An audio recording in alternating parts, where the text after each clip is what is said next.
What's up mga kabayan? Eto, nagbabalik ang inyong kabayan. Tagal na tayo din nakapag-upload ng ating video sa ating YT.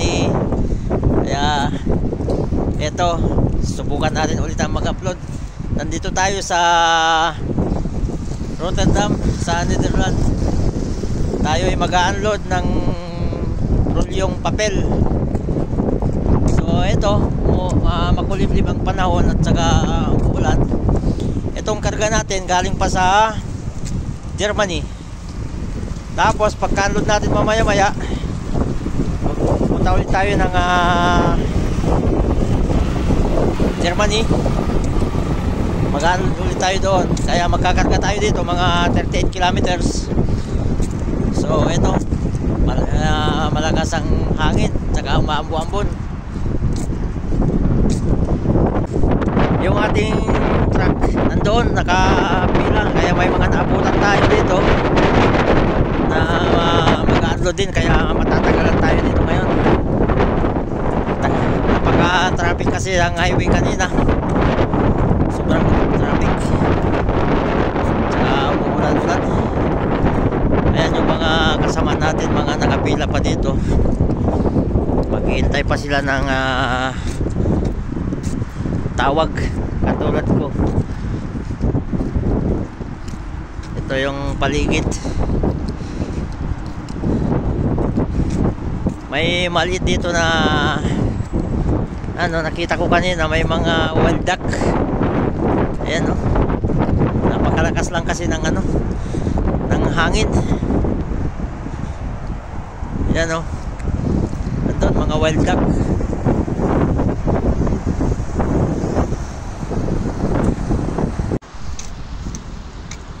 Ito yung kumpanyang pag-unloadan natin. Kailangan hindi bale dito yung unang pupuntahan, tapos sa kabila yung pag-unloadingan mga kabayan. So ito yung pangalan ng kumpanya oh. Yan ang kumpanya. Napakalaki. Malawak naman yung parkingan nila dito sa likod.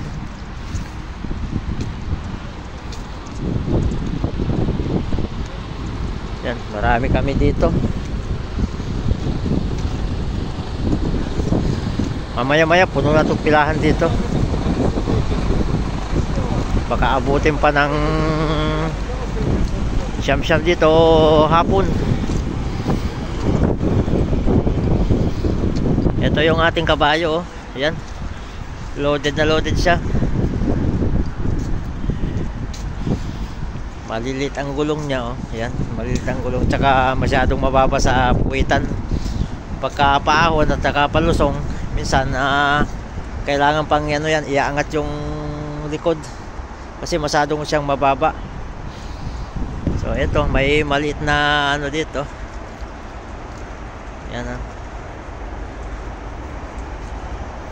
daluyan ng tubig. Doon sa kabila yung mga wild duck. Makulimlim ang paligid ng Netherlands. Dati ang biyahe natin noon sa Norway, Sweden. Ngayon lumipat kasi ako ng kumpanya, kaya ito ang biyahe natin. Kumbaga ito yung bagong kumpanya. Alam yung maayos-ayos naman siya.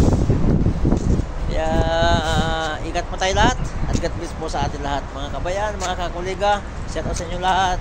Ingat.